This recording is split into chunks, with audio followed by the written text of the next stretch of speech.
We've already, or you've already spoken a little bit about Adrian Johnston's work. Clearly, you know, he's a pioneer in the area, and his work's a great inspiration to many of us. And of course, one of the concepts that he has so usefully illuminated and written on is the notion of the drive. You know, Time Driven, the well-known book.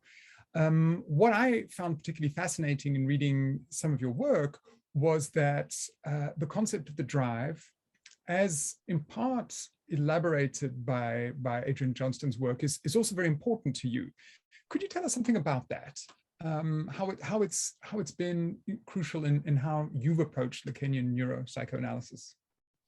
Yeah, I think Johnston's concept of drive is, and just to recap for those who don't know it, he thinks of drive, and from Freud's famous 1915 paper, Instincts and Their Vicissitudes, or Drives and Their Vicissitudes, that there are four components to the drive: the source, where it originates in the body. Freud spoke about the erogenous zones, but I think in contemporary neuroscience, we would think about different brain structures and sort of internal bodily structures. The pressure, sort of the energy being pressed upon the mind. One might think of this as the affective component to it, sort of the pressure to do something. The aim, which all drives aim at satisfaction. And sort of how they go about, getting the satisfaction, and the object, the actual object in the world which I go about and use to get satisfaction. Johnston thinks about these along Lacanian sort of real imaginary symbolic lines, that the source and the pressure are more on the side of the real, in that they're not representational. They insist, it's a demand, a pressure coming from the body, not an organized body, sort of, but a body in a state of lack, in a state of need.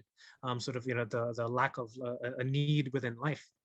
And the aim and the object more along imaginary symbolic lines, in the sense that there is some type of representation of an object which is used to provide some dimension of satisfaction to the drive.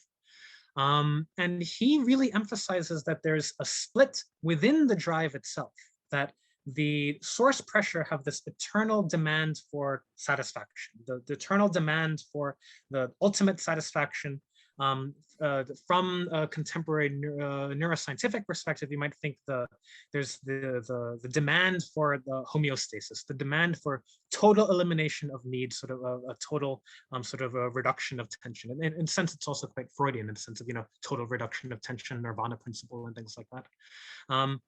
Whereas the aim and the object structurally fail to do this, because the object is ever shifting. The representational trace which is afforded to the demand of the drive is forever shifting. It never quite hits the mark. The Lacan's theory of das Ding, the real thing in itself, which is never quite hit. It's always, or only emerges even as lost. Object A is a similar notion, right? The object which is never grasped by the subject. It's not something the subject had and then lost.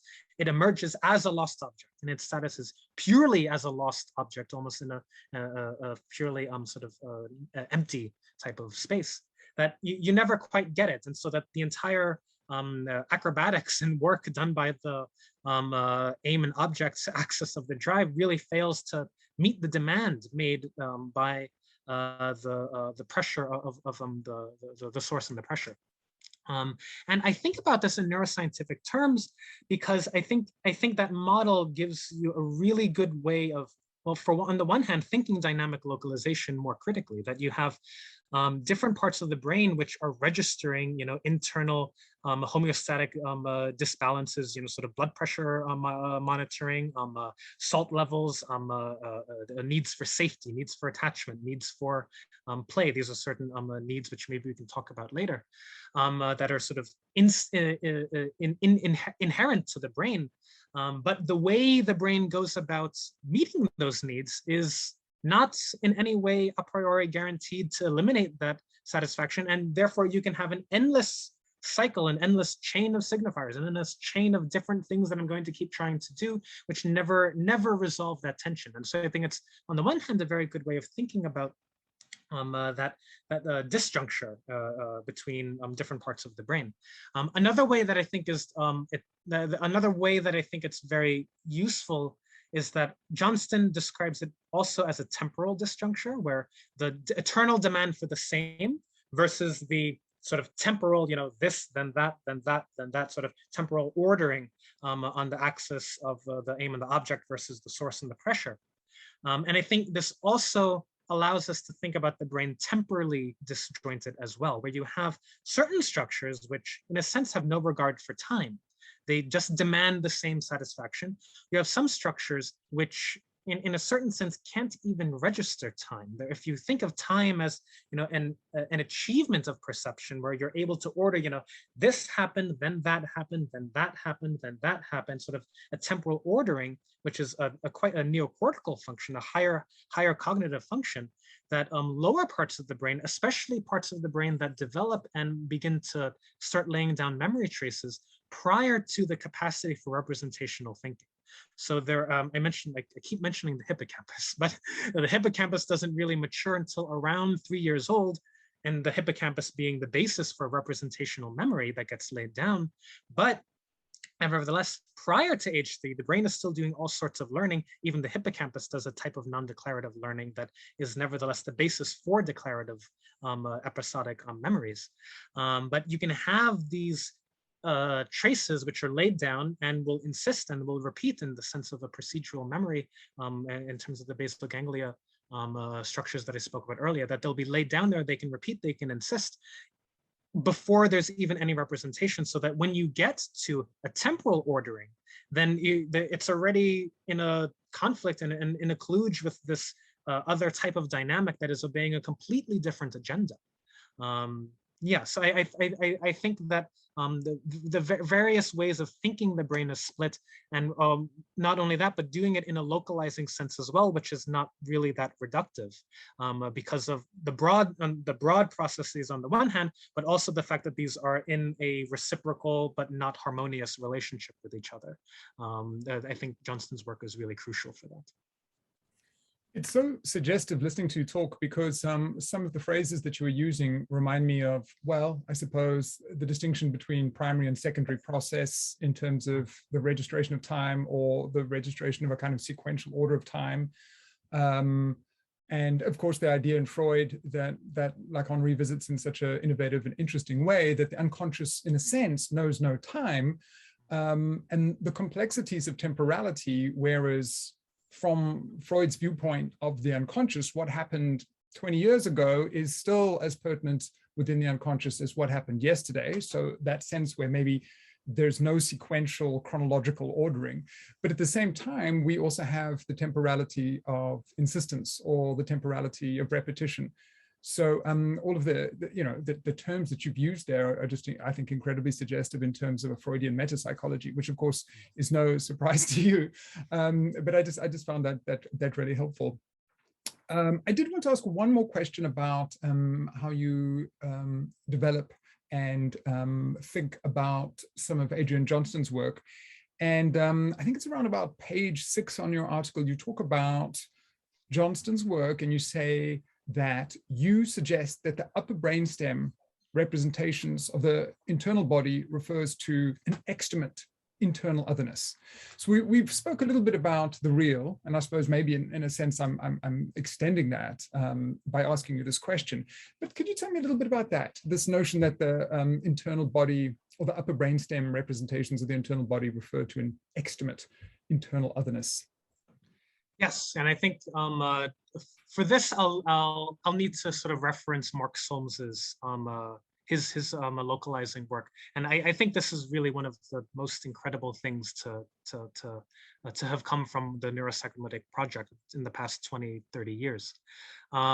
So Mark, he makes the argument, I think quite convincingly, that different parts of the cortex. So if we think of the brain sort of very simplistically in terms of 2 broad areas, there's the neocortex, which is sort of the outer shell of gray matter of neurons, and there's also a so-called subcortical layer. So there's not only neurons on the sort of surface of the brain, even though it's got all the folds and wrinkles and everything, but also inside within the brain in terms of the brainstem, and also there are various upper brainstem and limbic structures, which are also gray matter, now also neurons, so that you can have these 2 sort of broad different areas, subcortical and cortical.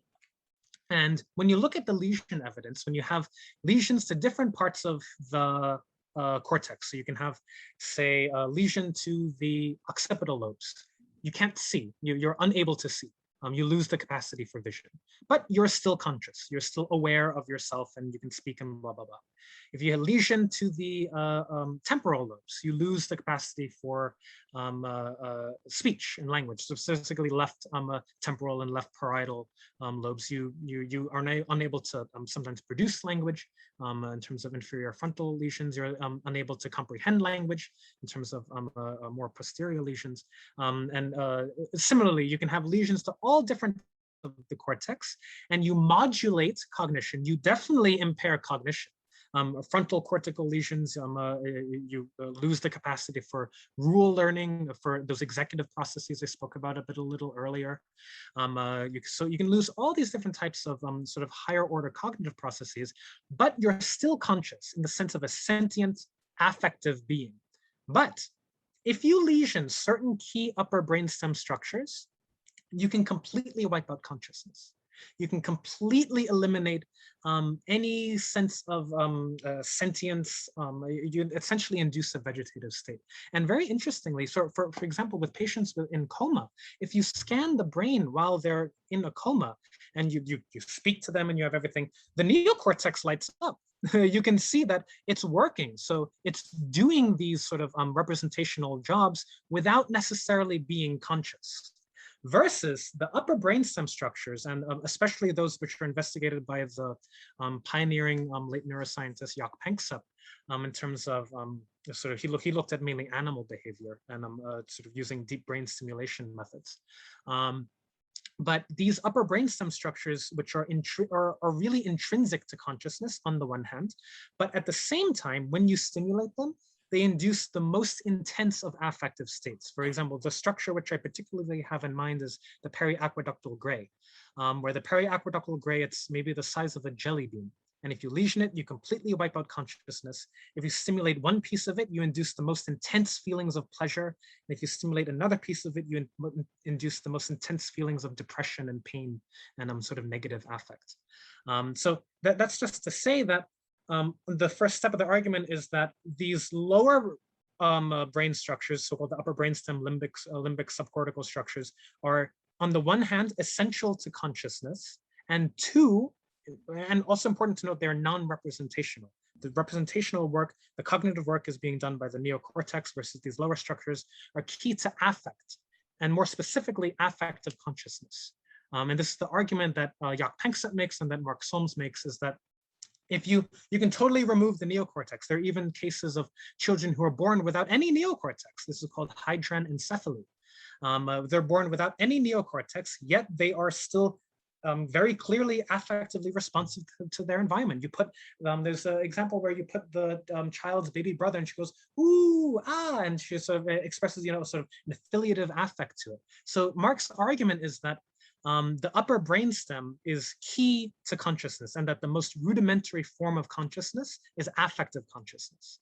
So that's the one piece of that argument. And then the next piece is that when we think about this from a Freudian metapsychological perspective, the ego performs the sort of reality testing functions, perception, so the secondary processes, all these things which really we associate with what the neocortex does. So in terms of a functional localization, a functional correlation, the ego you can associate with the neocortex, versus the functions which Freud attributes to the id.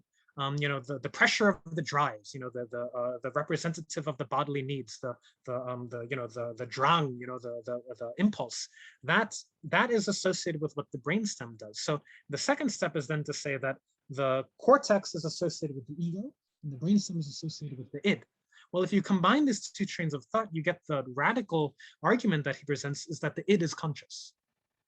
If the upper brainstem is the source, the fount of consciousness, and can be entirely consciousness by itself without the neocortical ego, and if the id functionally corresponds to the upper brainstem, then the neuropsychological argument that he gives is that the id is affectively conscious. So, and this sometimes upsets and sort of scares some psychoanalysts because this is really a big challenge to traditional Freudian metapsychology.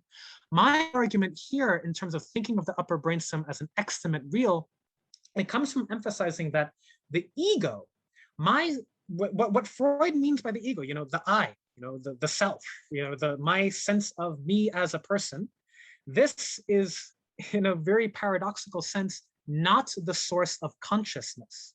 The source of consciousness, and indeed consciousness in itself, is external to the ego. It is a pure impulse of affect.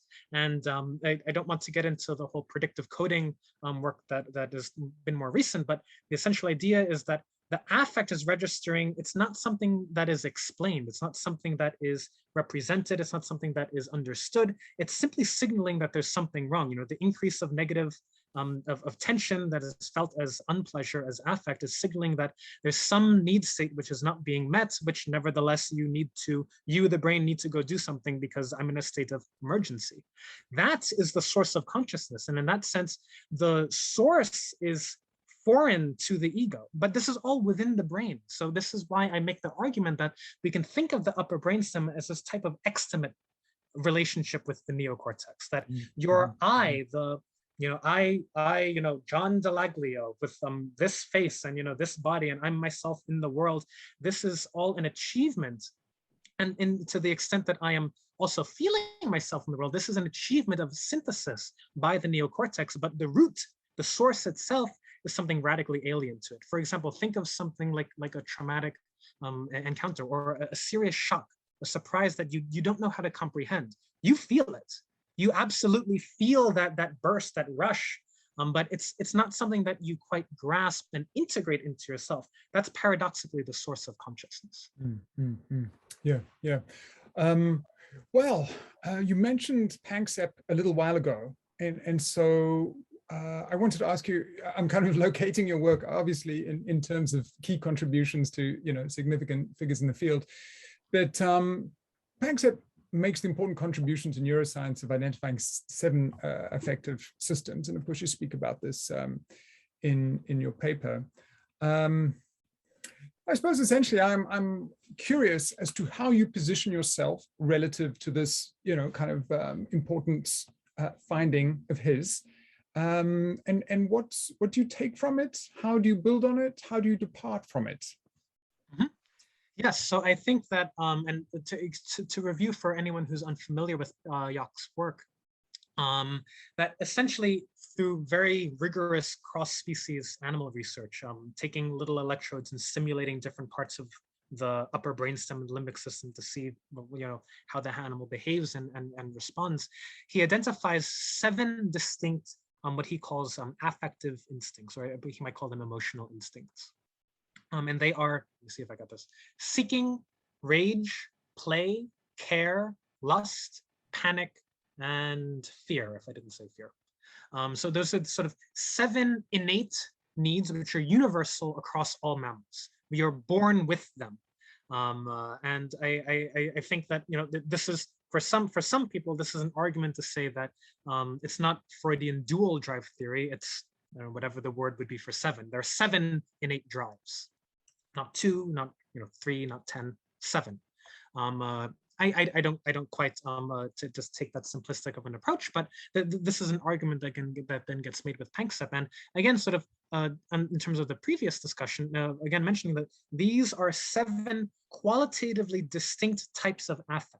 That seeking is, in a sense, an exploratory, excitatory pleasure, which is a pleasure in seeing novelty, a pleasure in encountering new and surprising material. Think optimism, epistemic foraging, learning of knowledge. If you're so naughty as to do cocaine, this is the system which is very strongly energized by cocaine and those types of stimulant drugs, versus other systems like the panic system underlie attachment behaviors, the need for maintaining proximity with an attachment figure. These are underlaid by opioid neuromodulatory systems. And fear being a sort of a distinct type of fear in the sense of a threat of bodily harm, which is a qualitatively distinct feeling from panic separation anxiety, in terms of which isn't anxiety in the face of threat to my safety as an organism, but it's a different type of anxiety associated with separation distress. Think of the child in the mall who can't find its mother. Wow, mommy, where did you go? That you can think that type of anxiety. So I think on the one hand, it's very important to recognize, and I think this is a challenge to psychoanalysis to rethink its drive theory, to rethink, okay, what we're insofar as we even posit different drives, how do we think about these drives?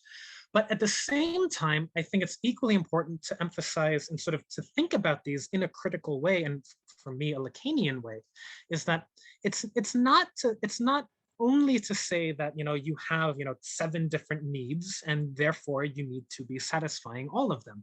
It's not quite so easy, because on the one hand, kind of like what I was saying before, you have these different arousal systems, and indeed these systems have they're circuits, they're not single areas, but they have different modes of arousal, and they bathe the brain in different neuromodulatory systems like dopamine or opioids or things like that.